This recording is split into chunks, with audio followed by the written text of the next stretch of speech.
사도신경하심으로 우리의 신앙을 고백합니다. 나는 전능하신 아버지 하나님 천지의 창조주를 믿습니다. 나는 그의 유일하신 아들 우리 주 예수 그리스도를 믿습니다. 그는 성령으로 잉태되어 동정녀 마리아에게서 나시고 본디오 빌라도에게 고난을 받아 십자가에 못 박혀 죽으시고 장사된 지 사흘 만에 죽은 자 가운데서 다시 살아나셨으며 하늘에 오르시어 전능하신 아버지 하나님 우편에 앉아 계시다가 거기로부터 살아있는 자와 죽은 자를 심판하러 오십니다. 나는 성령을 믿으며 거룩한 공교회와 성도의 교제와 죄를 용서받는 것과 몸의 부활과 영생을 믿습니다. 아멘. 오늘 함께 나눌 하나님 말씀은요, 고린도전서 1장 전체입니다. 고린도전서 1장 1절 2절만 같이 읽고요, 계속해서 뒤에는 설교 중에 읽어가면서 하겠습니다. 오늘은 어떤 내용을 여러분에게 소개하거나 해석하거나 하기보다는, 설교하기보다는 그냥 있는 성경 구절 그대로를 여러분과 나눠보고 싶습니다. 자, 고린도전서 1장 1절 2절 시작.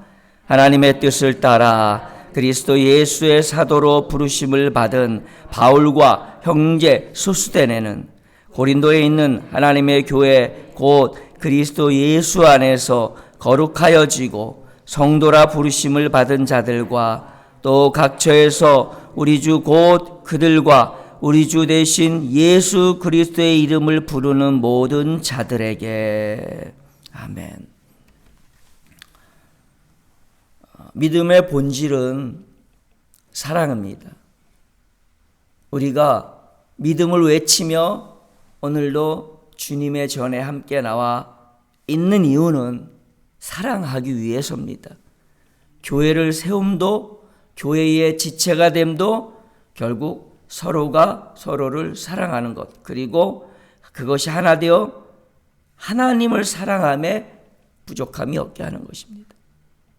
사랑을 잃어버린 믿음은 종교적 행위에 불과합니다. 물론 구원은 받겠지요. 그러나 사랑의 능력, 믿음의 능력이 온전히 우리의 삶 가운데 채워지지 못합니다. 사랑하지 않는 마음을 가지고 교회 일을 해보십시오. 거기에는 능력도 기쁨도 감격도 없습니다. 그냥 수고만 있을 뿐이에요. 그래서 우리의 가장 큰 계명, 사랑하는 겁니다. 그거 잃어버리면 절대 안 됩니다. 우리가 그걸 자꾸 놓치기 때문에, 그리고 너무 많은 일들을 해요. 분주하게 너무 많은 일을 하니까 가장 좋은 것을 선택하지 못하는 어리석음을 범하고 마르다처럼 곤고해지는 겁니다.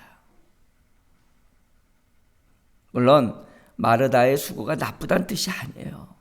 여러분이 지금 하고 있는 게 잘못됐다는 뜻이 아닙니다. 본질을 찾아갈 때 나의 믿음이 더 복되고 풍성해진다는 거고, 하나님의 능력과 역사가 내 안에 살아 숨쉬는 거예요. 하나님 살아계셔요. 나의 모든 기도를 들어주셔요. 근데 나의 삶은 고단해요. 이렇게 가지 말자고요. 하나님 살아계셔요. 그래서 나의 삶에도 능력과 역사와 놀라운 하나님의 기적과 능력의 축복이 여전히 존재해요 라고 말을 해야 되는데, 우리는 합리화시킬 수밖에 없어요. 왜요? 나의 삶은 여전히 고달프고 기도는 응답 안 된 것 같고, 그러니까 예수를 믿는 것은 확실한데 삶의 현상을 설명할 길이 없으니까 합리화시키는 거예요. 고난도 유익하고 그렇게 사는 것도 우리 믿음이고 하나님의 뜻이다. 하나님의 뜻은요, 우리로 그리스도의 사랑 안에서 잘 되는 겁니다. 행복한 겁니다. 하나님의 능력이 우리의 삶 가운데 펼쳐지기 위해서 사랑하는 걸 놓치지 맙시다. 이걸 잊어버렸기 때문에 오늘 한국교회에 가장 아픈 일들이 벌어지는 것이고 세상에 역량과 능력의 역사를 보여줄 수 없는 겁니다. 그 손가락질을 잠재울 수 있는 유일한 길이 있다면 예수님의 사랑을 따라 우리도 사랑하는 거예요. 그걸로 하죠. 우리가 얼마나 많은 사람을 도와줘야, 얼마나 많은 구제 사업을 해야 욕을 안 먹겠습니까? 이만큼 하고 있는데 뭘 또 더해요. 그럼 우리가 도덕적으로 정직해지면 되나요? 도덕적으로 정직해지는 걸 원하는 게 아니에요. 예수님 말한 사랑이 너희 안에 있냐고 지금 물어보고 있는 겁니다. 두 번째로는요, 우리가 믿음을 외치고 있는데 우리의 삶 가운데 그 본질된 사실을 놓치고 있는 거예요.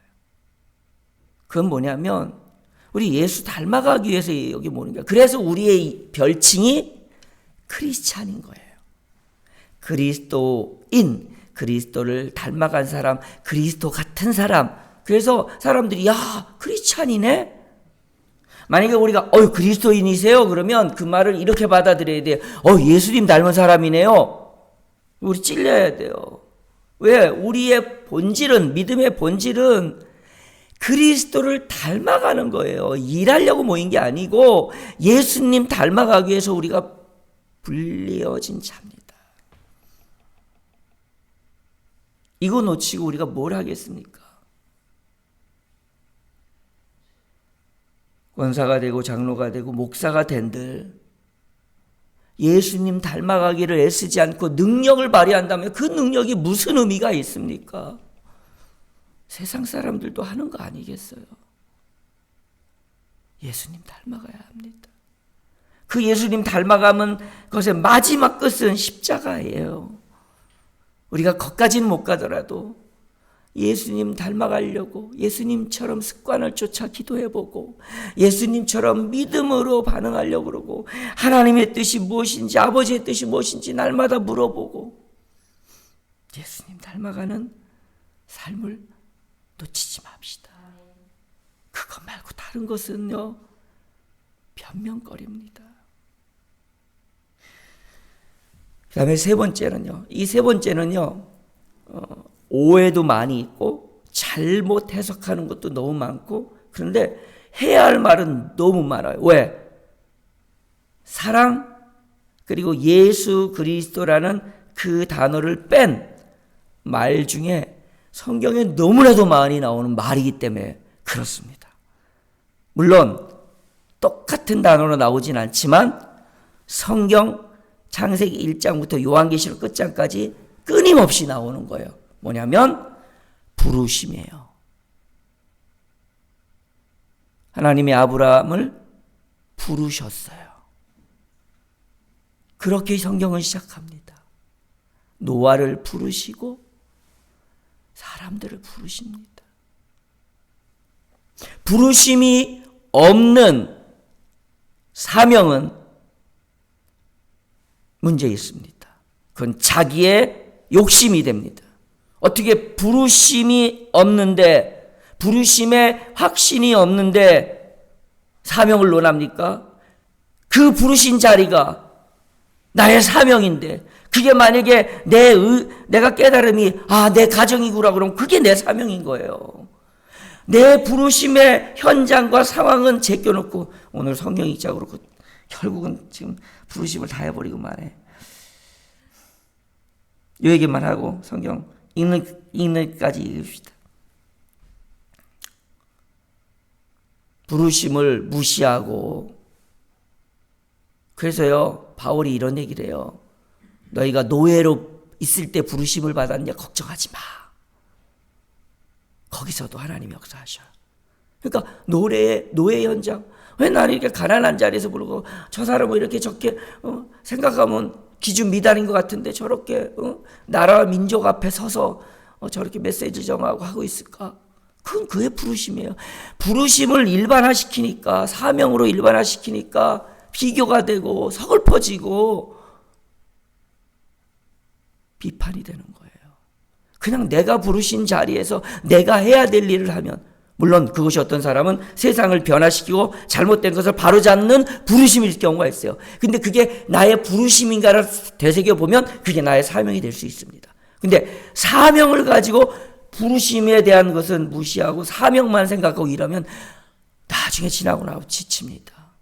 제가 교회 성장시키기 위해서 혈안이 돼서 교회 성장시키고 나니까요. 내 영혼이 무너져 내리더라고요.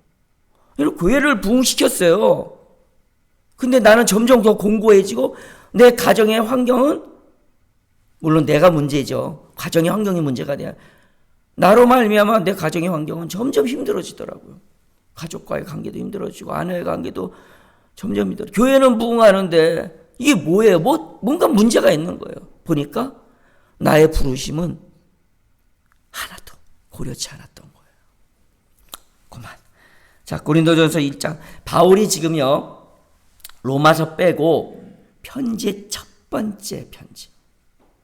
물론 그거보다 더 앞선 것들이 있긴 하지만 그래도 교회를 향해서 가장 핵심적인 얘기를 한 고린도전서 1장 1절부터 한번 보겠습니다. 하나님의 뜻을 따라 그리스도 예수의 사도로 부르심을 받은 바울은요, 이 철저합니다. 나는 부름 받았다. 나는 콜링 받았다. 그게 내가 사람을 때려 죽이고 믿는 사람들을 잡아 감옥에 가두는 그런 나를 하나님 부르셨다. 이렇게 생각한 거예요. 그거를 끝까지 읽지 않습니다. 그러니까 두 가지를 읽지 않는데 하나는 어떻게 그런 복음에 반한 나를 부르셨을까? 그거는 하나님이 그리스도를 정케 하시려는 이유 때문이라고 해요. 가장 리얼한 사람이잖아요. 두 번째로는요, 그런 못된 나예요. 그래서 끊임없이 두 가지 의식을 잃지 않고 삽니다. 콜링, 나의 부르심을 잃지 않고 살았던 사람. 그래서 하나님은 그를 위대하게 쓰신 거예요. 그래서 내가 죄인 중에 계수고 나는 합당하지 않은 자고 나는 부족한 자고 막 끊임없이 얘기하잖아요. 왜? 내가 어느 자리에서 부르심을 받았는지를 잊지 않았기 때문에. 그리고 끊임없이 그 부르심에 대한 얘기를 합니다. 2절. 고린도에 있는 하나님의 교회 곧 그리스도 예수 안에서 거룩하여지고 성도라 부르심을 받은 자들과. 우리는요, 성도라 부름 받은 자예요.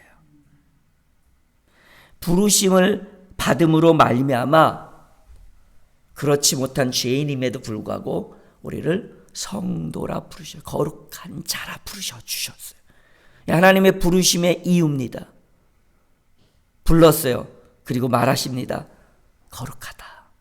내가 거룩하니 너도 거룩하고 내가 너희를 거룩하게 하였노라 라고 말씀하셔요. 우리는 거룩한 자로서 부르심 받은 자들입니다. 우리가 비록 여전히 남모르게 숨어서 헛되고 어리석은 죄를 범하고 추하고 더러운 악을 행하지만 그러나 우리는 예수 그리스도로 말미암아 성도라 부름받은 자입니다. 그게 우리의 부르심입니다. 그러기에 우리는 거룩한 자의 삶을 살려고 몸부림치며 그렇게 우리를 일으켜 주시는 예수 그리스도를 붙잡고 살아야 합니다. 쭉 이어가겠습니다. 감사하고 4절, 그 다음에 그들의 삶에 대한 것들, 은사에 대한 것들, 그리고 하나님의 역사하심의 나타남에 대한 것들 7절, 그 다음에 8절까지 견고하게 섰으면 좋겠다라는 안부와 믿음의 권면에 대한 기도를 하시고 9절 다 같이 읽겠습니다. 시작. 너희를 불러 그의 아들 예수 그리스도 우리 주와 더불어 교제하게 하려 하시는 하나님은 미쁘시도다. 여러분, 하나님의 부르심은 멋진 일을 하는 게 아니에요. 직분을 받아서 큰 일을 하는 것도 부르심의 모습이지만 여기 바울은 순수하게 첫 번째 우리를 향한 부르심에 대한 개인적 부르심에 대한 얘기를 하고 우리를 향한 부르심은 성도에 대한 부르심이고 두 번째로는 교제. 예수 그리스도 우리 주님과 교제하는 거예요. 우리의 기도의 이유는 주님과 대화하기 위해서고 우리가 찬송하는 것은 주님을 우리의 마음속에 담아두기 위함이고 우리가 오늘도 주님의 전에 나오는 이유는 내 옆에 있는 성도가 주님이기 때문에 지극히 작은 자를 돌보는 것이 곧 나를 돌보는 것이 아니까 주님이 오늘도 그리스도 안에 섬김이 있고 그리스도와 교제하기 위해서 교회 안에 사랑의 섬김이 있는 거예요. 직분을 받기 위해서 교회가 있는 게 아니고요. 그 다음에 고린도 교회를 향한 분쟁 얘기가 나옵니다. 개바파, 바울파, 나는 누구 때문에 일을 한다, 나는 누구와 함께 일을 한다, 나는 누구의 뜻을 따라서 한다 라고 말합니다. 그리고 15절 이는 아무도 나의 이름으로 세례를 받았다 말하지 못하게 하려니라. 그렇게 말하고 나서요 17절 그리스도께서 나를 보내심은 세례를 베풀고 복음을 전하게 하시고 말이 아니라 그리스도의 십자가가 헛되지 않게 하려고 나를 부르셨다. 나를 부르셨으니까 보내셨죠. 그리고 나서 24절 시간이 없으니까 그냥 넘어가겠습니다. 다 할 수 없네. 이게 하나님의 능력이 어디서 나느냐? 십자가다. 근데 이 십자가의 결론을 24절에 이렇게 말합니다. 시작. 오직 부르심을 받은 자들에게는 유대인이나 헬라인이나 그리스도는 하나님의 능력이요 하나님의 지혜니라. 부르심을 입었다는 의식을 잃어버리지 않은 사람들에게는 나 부르심 받았어. 내 부르심이 뭔지 알아. 각각 부르심의 자리에 서서 그 부르심을 굳게 하라는 그 뜻을 알고 부르심의 소망이 무엇인지 에베소서 1장 부르심의 영광이 무엇인지 나 오늘도 찾아가고 있어. 내 삶의 현장 다른 사람에게 숨기고 싶은 내 부르심의 자리가 나의 영광의 소망이 되는 거고 부르심의 능력이 되는 겁니다. 그렇게 부르심을 경험하고 부르심을 알고 부르심을 깨닫는 부르심을 받은 자들에게는 능력이 있는 거예요. 로마서도요 결국 부르심에 대한 얘기로 주장창 나옵니다.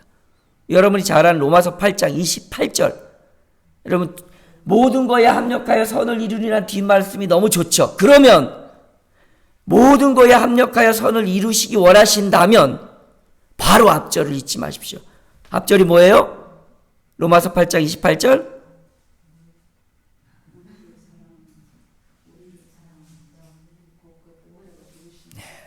곧 그때로 우리를 사랑하시는 자, 곧 그 뜻대로 부르심을 입은 자들에게는 모든 것이 합력하여 선을 콜링, 나를 부르신 그 이유를 놓치지 않는 자에게 모든 것이 합력하는 거예요. 자 보세요. 내 삶의 부름의 자리는 무시하고 주의 일만 한다고 막 뛰어댕겨요. 근데 나의 삶의 부르심의 자리는 신경도 안 써요. 잘 될 게 없어요. 모든 것이 어떻게 협력합니까? 가정도 자녀도 내 삶의 현장도 내가 가난할 때 부르든 내가 고난당할 때 부르셨던 나 삶의 그 부르심의 자리는 무시하고 내가 이상만 쫓고 있는데 어떻게 모든 것이 합력하여 선을 이룹니까? 안 되는 거예요. 근데 막연하게 하나님은 그냥 모든 것이 합력하여 선을 이루어 주시는 분이 할렐루야 라고 막연하게 기대하고 있는 거잖아요. 왜 하나님 말씀을 무시하십니까? 부르심을 입었다는 사실을 끊임없이 내가 부르심 그 부르심의 현장의 옷을 입어야 되는 거예요. 내게 맞지 않는 옷을 입은 자가 아니라 부르심을 입은 자. 그러면 내가 모든 것이 합력하여 선을 이루게 해줄게. 지금 그렇게 말씀하시고 계시는 거예요. 우리가 지금 무엇을 놓치고 있는지 한번 잠깐 생각해 보세요.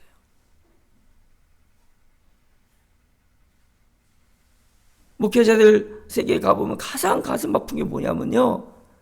비교 경쟁하는 거. 이게 장난 아닙니다. 그러니까 아예 그런 꼴 보기 싫어서 안 가는 분들도 많으신데 너무 가슴이 아파요. 이게 목사가 목사의 욕을 하는 것 같아서 죄송한데 이게 우리가 깨어져야 될 일이고 고쳐야 될 일이에요. 자꾸 비교되고 가면 교회 몇 명이야?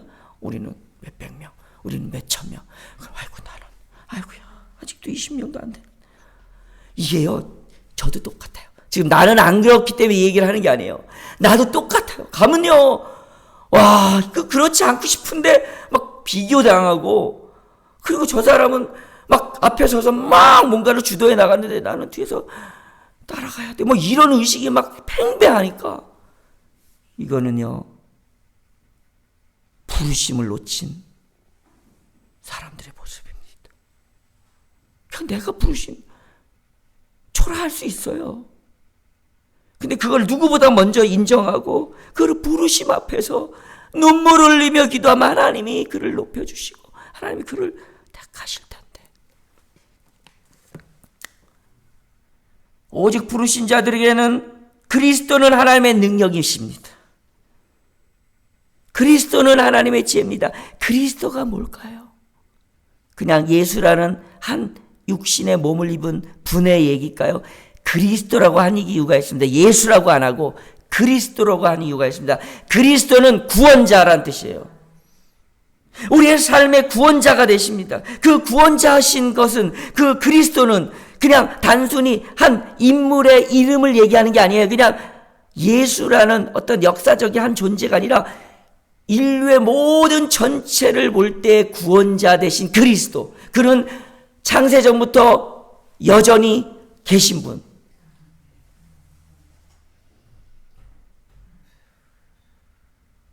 그리고 27절 26절 형제들아 너희를 부르심을 보라. 육체를 따라 지혜로운 자가 많지 아니하며 능한 자가 많지 아니하며 문벌 좋은 자가 많지 아니하도다. 그러나 하나님께서 세상에 미련한 것들을 택하사. 그러니까요, 내가 비교당하고 자꾸 그냥 막 쫄아지고 막 그러시면 그 마음을 어쩔 수는 없어요. 우리의 연약함이니까. 나도 여전히 그러고 있는 참 부끄러운 존재예요. 여전히 내 안에서 소용돌이 치고 있어요. 아니라고 전 말 못합니다. 그렇다면 부르심을 바라보면 돼요. 그러면 내가 아골골짝 빈들에 있어도 창피하지 않게 되는 거. 나만 희생하는 것 같고 쟤들은 눌러날로 놀면서도 먹을 거 다 먹고 누리고 다른 거 인정받는 그것이 아니 뭐지? 이런 마음이 사라지게 되는 거예요. 그냥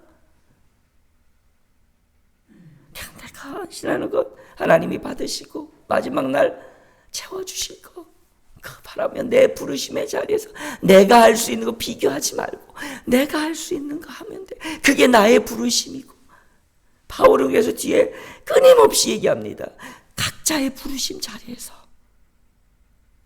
그 부르심을 굳게 하고 그 부르심을 붙잡으라. 그것이 너의 사명이다.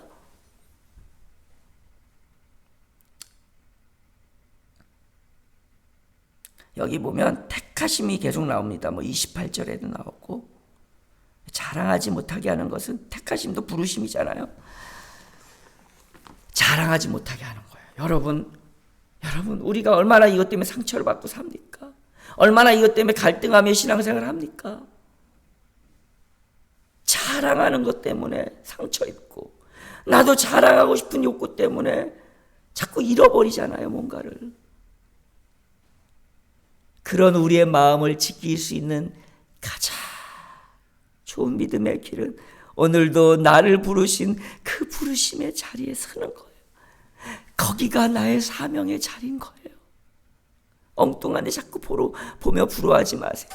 그게 마지막 날 착하고 충성등아 네가 2달란트 받았는데도 불평하지 않고 잘했네 라고 칭찬받을 수 있는 거예요. 1달란트의 문제는 부르심을 잃어버린 거예요. 1달란트로 부르심 받은 게 귀한데 세상적으로 난 1달란트 쟤는 2달란트 쟤는 헐 5달란트네. 뭘 하나님이 저 사람한테 저렇게 은사도 많이 주시고 지혜도 많이 주시고 저렇게 능력도 많이 주셨어. 난 왜 이렇게 하고 따지니 1달란트가 된 거예요. 부르심 잊지 마세요. 우리의 믿음의 참된 문제 죄송합니다. 너무 많이 했는데 기도합시다. 하나님 나의 부르심은 무엇일까요? 나 그 부르심 앞에 서기 원합니다. 나 그 부르심 붙들고 오늘도 살게요. 그 부르심의 사명 감당할게요. 우리 기도하겠습니다. 하나님 비교하고 억울하고 서글프고 화가 나고 내가 아닌 누군가를 평가하는 나의 못된 자아들 내 부르신 자리가 마음에 안 들어서 다른 사람의 부르심을 부러워하고 있지는 않았는지 오 주님 내 부르신 자리가 부끄럽지 않게 해주시옵소서. 내 부르신 자리가 억울하지 않게 해주시옵소서. 아니 그 부르신 자리가 기쁨이 되게 하시고 그 부르신 자리가 능력이 되게 하시고 오히려 그 부르심이 역전이 되어 하나님의 영광과 하나님의 능력이 되는 계기가 되게 하여 주시옵소서. 오늘도 나를 부르신 그 부르심 앞에 겸손히 겸손히 나아갑니다. 주여 나를 붙들어 주시고 그곳에 서 있게 하옵소서. 예수님의 이름으로 기도드리옵나이다. 아멘. 하늘에 계신 우리 아버지, 아버지의 이름을 거룩하게 하시며 아버지의 나라가 오게 하시며 아버지의 뜻이 하늘에서와 같이 땅에서도 이루어지게 하소서. 오늘 우리에게 일용할 양식을 주시고 우리가 우리에게 잘못한 사람을 용서하여 준 것 같이 우리 죄를 용서하여 주시고 우리를 시험에 빠지지 않게 하시고 악에서 구하소서. 나라와 권능과 영광이 영원히 아버지의 것입니다. 아멘. 오늘도 그 부르심을 기뻐하며 감사하며 그 부르심 속에 이루실 하나님의 놀라운 역사를 기대하며 이 하루를 살아갑시다. 기도합시다. 하나님, 내 마음을 지켜 주옵소서. 나의 부르심